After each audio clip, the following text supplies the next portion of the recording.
April 1987 brings us to Crash issue 39. The cover art this month references the Evil Emperor from Head Over Heels, a game reviewed in this issue. For this issue, Crash had developed a new technique for scanning screenshots, enabling the magazine to go full colour, whilst remaining at the price of £1. Let's take a look at the top games of this month. We start this month with two games in 10th place with 76%.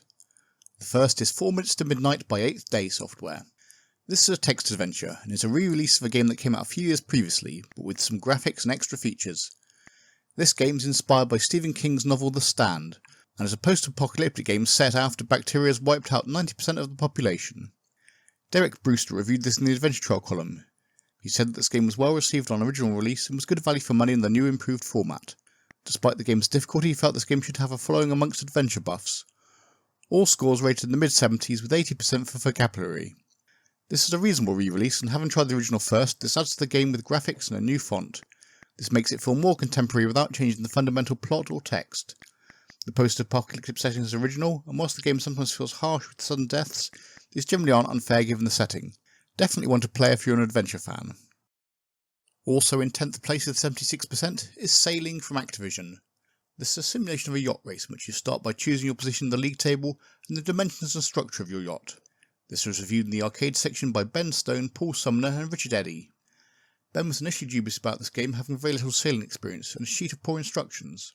However, he found it easy to pick up, helped by masses of on-screen prompts. On the whole, he described it as a pleasure to play. Paul felt that Activision had done well to pick out the exciting parts of sailing and discard the monotony. He described the presentation as very good and highly recommended it, despite the lack of course variation. Richard found this wasn't a typical simulation, but a playable and competent game. However, he doubted its lasting appeal. Whilst it's certainly an interesting idea for a game, I don't find this really works very well. The effect of the sea is okay, and you do get some impression graphically of being taken by the wind, but the lack of sound effects and the absence of much to see except the occasional boat or buoy means the game is not hugely fun to play. Maybe worth a brief look if you enjoy sports simulations, but I don't find there's really enough to it. In 9th place with 80% is Leaderboard from US Gold. This is a golf simulation in 3D first-person perspective. This was reviewed by Ben and Paul and also by Mike Dunn. Ben had believed that anything to do with golf sims would be tedious, but yet found Leaderboard something special. Although finding the gameplay initially slow, he found it more compulsive after sticking with it.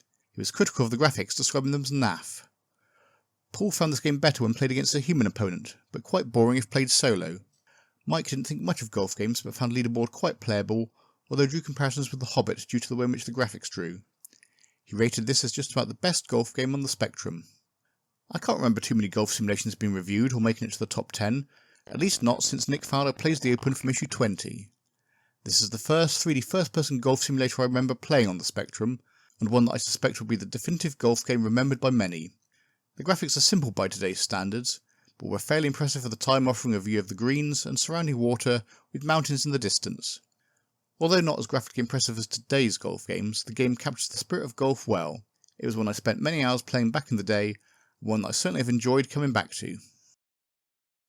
In 8th place this month with 82% is Into the Eagle's Nest from Pandora. This is a Gauntlet-inspired game where you have to infiltrate a German castle, rescue your fellow saboteurs and blow up the castle. Ben was well impressed by this game, praising its good plot, marvellous graphics and excellent gameplay. Although finding it a touch overpriced, he felt it was worth it. Paul described this as an attractive game, better than Gauntlet in terms of graphics, but being nowhere near as addictive or playable as that game.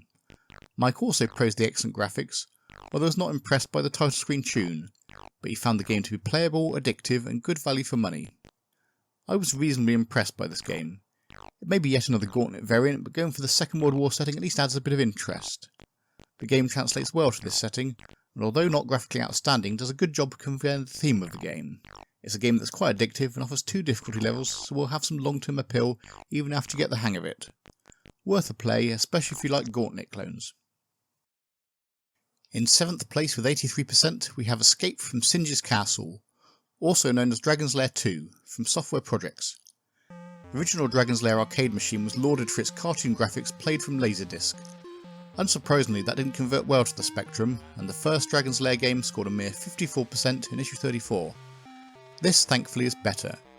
You control Dirk the Daring and have to infiltrate the Dragon's Lair in search for a pot of gold.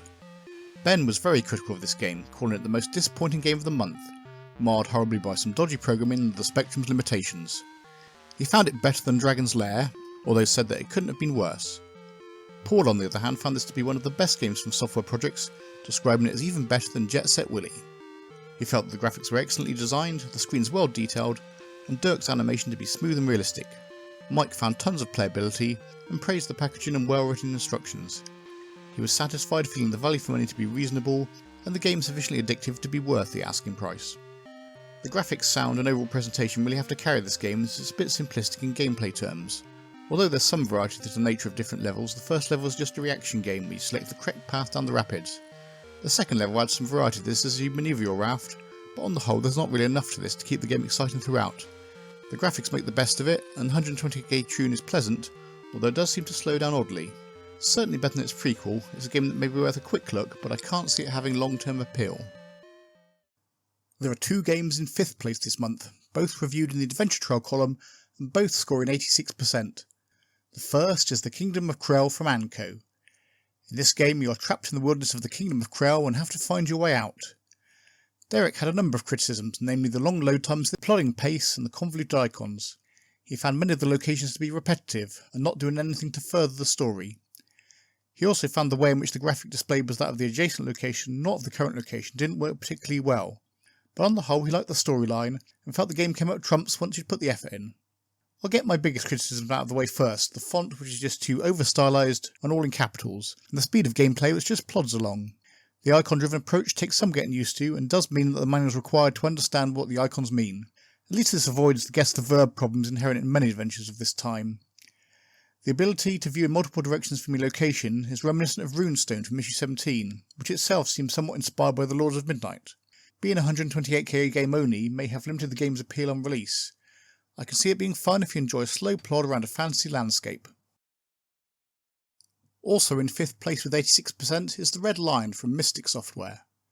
This is a traditional text adventure produced using the quill and available by mail order only. The plot is one you've probably heard before. Your quest is to defeat a powerful sorcerer and obtain the ruby that is the source of his power. Derek praised that the effort that this game had gone to avoid the "you can't" responses typical of games of this era, and was also very positive about the speech structures provided by the game. He particularly liked the way that the search and examine commands did distinctly different things. He felt that as well as the technical competence shown, the plot and storyboard really shone. Although not a difficult game, he rated this as a cut above the usual mail order. All ratings were 85% and above. This game may have colourful text, but the use of the Spectrum's default font, coupled with the complete lack of graphics, make this game look very dated. It's your usual sort of fantasy adventure with dwarves, warriors, potions and that kind of thing. It appears to have been done reasonably well, particularly in the way it at least provides descriptions for most things that you examine. It may be worth a look if you're an adventure completist, but there's nothing really original about this. In 4th place with 88% is The Growing Pains of Adrian Mole, published by Virgin and developed by Level 9.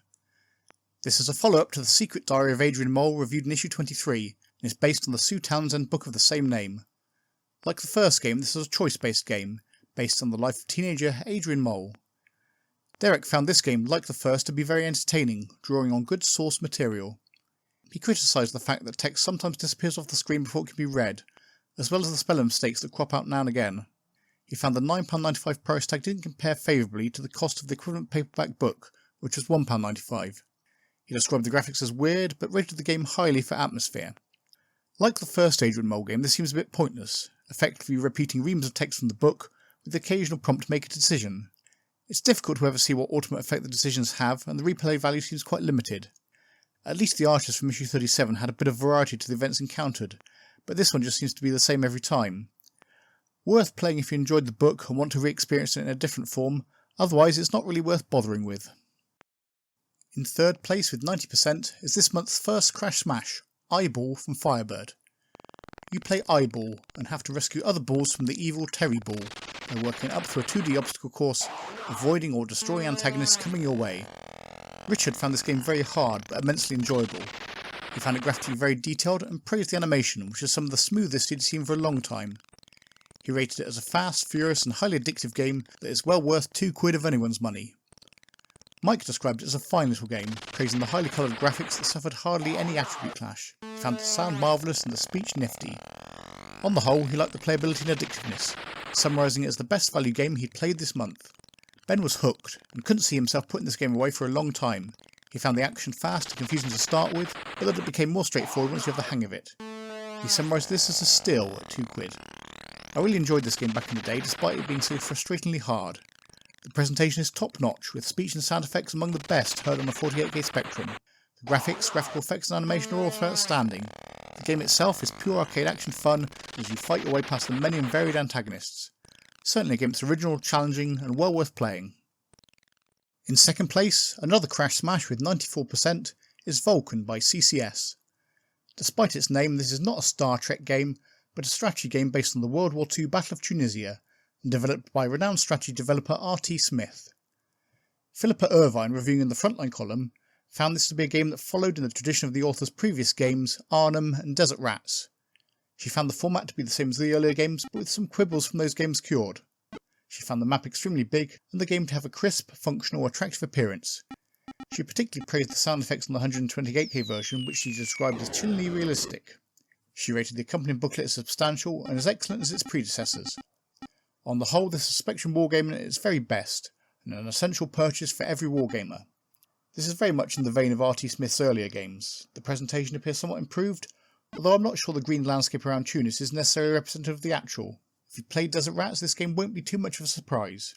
The way in which you give orders to your forces is pretty identical. There's variety here, with 5 scenarios to play through, and the ability to take the side of the Axis or the Allies. A lot to get into if you're a strategy fan and enjoyed Desert Rats, but not one that I think will have broad appeal. In first place this month, another crash smash with 97%, this is Head Over Heels from Ocean, written by the powerhouse team of John Rittman and Bernie Drummond. This is another 3D isometric adventure with you controlling 2 dog-like characters called Head and Heels. Both Head and Heels have their own skills, but can be combined to a single being with all of the skills.